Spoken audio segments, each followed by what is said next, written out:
Et si votre seul crime était d'aimer la fille de ceux qui vous ont sauvé? C'est l'histoire de Corneille, un orphelin qui n'avait rien, mais qui a tout perdu le jour où il a osé aimer. Corneille n'avait que 8 ans lorsqu'il fut recueilli par une famille riche et influente. Il arrivait de l'orphelinat, timide, avec pour seul bagage un cahier usé et un regard plein d'espoir. La maison dans laquelle il venait d'entrer ressemblait à un château. Des murs immenses, des tapis rouges, des serviteurs. Mais il comprit vite qu'il n'était pas un enfant comme les autres ici. Chaque jour, après l'école, il rangeait les chambres, aidait à mettre la table et s'occupait même du jardin. Les parents voyaient en lui un enfant poli et discipliné. Mais leurs 2 fils, Julien et Marc, ne l'aimaient pas. Ils étaient arrogants, capricieux, habitués à ce qu'on leur obéisse.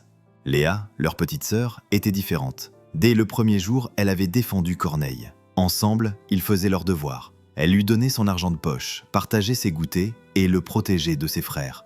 Une complicité naquit entre eux, une amitié pure, presque sacrée. À l'école, Corneille se révéla brillant. Il obtenait les meilleures notes de sa classe et ses professeurs le voyaient déjà réussir de grandes études.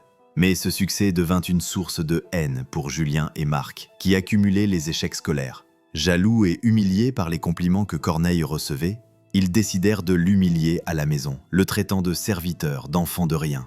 Seule Léa restait à ses côtés. Elle voyait en lui quelque chose de rare, une force silencieuse, une dignité impressionnante. Peu à peu, leur amitié devint plus forte, plus intense.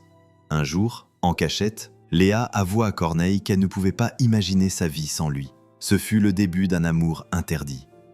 Les mois passèrent et Léa découvrit qu'elle était enceinte. Elle n'avait que 18 ans. Lorsque la famille apprit la nouvelle, ce fut un scandale. Les parents de Léa, furieux, accusèrent Corneille d'avoir trahi leur hospitalité. Julien et Marc jubilèrent. Ils avaient enfin une raison de se débarrasser de lui. Un soir d'orage, Corneille fut convoqué dans le salon principal. Le père de Léa, le visage rouge de colère, lui donna un sac d'affaires et lui ordonna de quitter la maison. Corneille, la gorge serrée, quitta ce lieu qui avait été sa prison et son refuge. Derrière la fenêtre, Léa le regardait partir en pleurant.